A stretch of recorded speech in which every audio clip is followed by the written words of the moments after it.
Salut à tous, bienvenue dans cette nouvelle session de Millennials Fortunes Education. Josh ici et littéralement nous allons euh, faire une mise à jour comme d'habitude, comme vous le savez. Nous allons faire une mise à jour des paires, ok, et voir bien sûr quels sont ces paires qui nous ont donné des opportunités de trade ou qui vont nous donner des opportunités de trade. Aujourd'hui mardi, littéralement le 25 avril, ok. Si c'est votre toute première fois de nous rejoindre sur nos sessions YouTube, n'hésitez pas à cliquer sur le bouton pour vous abonner et tout le temps être notifié à chaque fois que nous avons ces vidéos mises en ligne.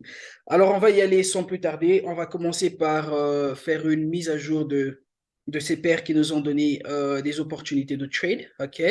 On va commencer avec NZD-CAD. NZD-CAD, nous suivons cette paire depuis la semaine dernière. OK? Et nous avions pris un trade depuis, je pense, mardi, entre mardi et mercredi de la semaine passée. On était en train d'attendre, bien sûr. Alors, qu'est-ce qu'on avait vu sur NZD-CAD? Là, je suis sur le daily, OK. On avait eu ce mouvement impulsif haussier et bien sûr, nous avons eu cette correction-là. Alors, pendant que le prix était encore à ce niveau, qu'est-ce qu'on avait dit? Qu'on attendait voir le prix tester cette zone de support et nous donner un nouveau lot. OK, un nouveau bas. Et c'est ça qui s'est passé. Et bien sûr, ça a été une indication pour nous. Vous pouvez voir qu'on a eu un petit spinning top là-bas. OK. Euh, voilà. Alors, du coup, ça nous a donné une opportunité de trade. On est rentré dans ce trade, OK, à ce niveau-là. Vous allez voir en fait que nous sommes en profit jusque-là, à peu près 30 pips. Si je vais sur le H4, là, vous allez voir clairement, OK, que nous sommes en profit d'à peu près 30 pips, OK. Alors, souvenez-vous que notre target, il est au-dessus, OK. Notre target est littéralement là. Excusez-moi, je vais faire ceci. Voilà. Notre target, il est là. Donc, il y a encore du chemin à faire. OK. Je ne dis pas que le prix va aller directement euh, touch notre target comme ça. Non, non. Il se peut que le prix nous donne des petits mouvements comme ça et après, il revient encore pour se retracer et ensuite reparte. OK. Et il se retrace encore une fois et ensuite reparte jusqu'à ce qu'il va atteindre notre target. Donc, c'est une probabilité. Mais pour l'instant, nous sommes en profit.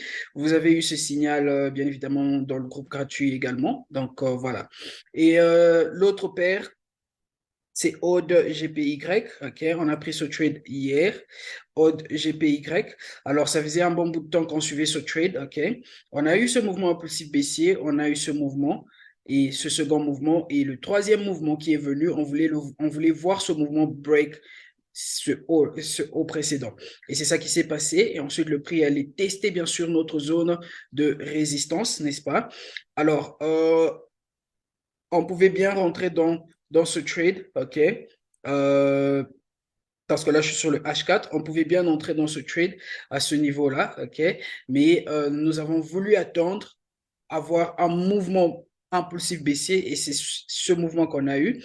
Avoir une petite correction, c'est exactement ce qu'on a eu et bien sûr, ça nous a donné une opportunité de vente. Donc, vous allez remarquer en fait avec Aude GPY, OK, que notre target, il est là. Donc, nous sommes toujours en train d'attendre ce mouvement-là. OK? Donc, voilà les deux paires sur lesquelles nous avons des positions ouvertes. OK? Alors, on va rajouter trois autres paires pour aujourd'hui. OK?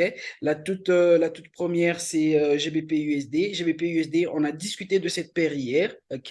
Qu'est-ce qu'on a dit sur GBP USD? On a dit ceci, qu'on voulait voir le prix nous donner une plus grande correction et c'est ça qui s'est passé. OK? Le prix nous a donné ce mouvement impulsif baissier. Alors, hier, le prix était quelque part là. OK? Il était en train de monter. On voulait voir le prix nous donner un nouveau haut. OK? Et c'est ça qui s'est passé.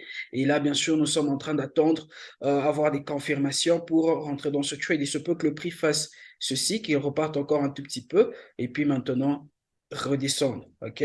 Donc, on va observer comment le prix sera en train de bouger à ce niveau. Mais nous avons déjà une correction complète. OK? Le prix nous a donné déjà une correction complète. OK? Donc, anytime soon, il se peut que nous ayons une position, il se peut que nous ayons une opportunité de trade parce que le prix nous a déjà donné la correction qu'on voulait voir et le prix nous a donné bien sûr le haut qu'on voulait voir. Alors il se peut que le prix descende un tout petit peu, reparte encore une fois à la hausse, ok, et ensuite nous donner maintenant ce mouvement baissier, ok. Donc on va observer comment le prix va se comporter là, ok. Là c'est avec GBP USD. Ensuite nous avons le Nasdaq. Le Nasdaq, nous le suivons, ça fait un bon bout de temps également. Alors, avec le Nasdaq, ok, vous allez voir, on a considéré ce mouvement comme notre mouvement haussier. Et bien sûr, nous sommes maintenant en train d'avoir ces, ces corrections-là, ok, en forme de structure, ok. Comme vous le voyez, nous avons ces corrections en forme de structure, ok.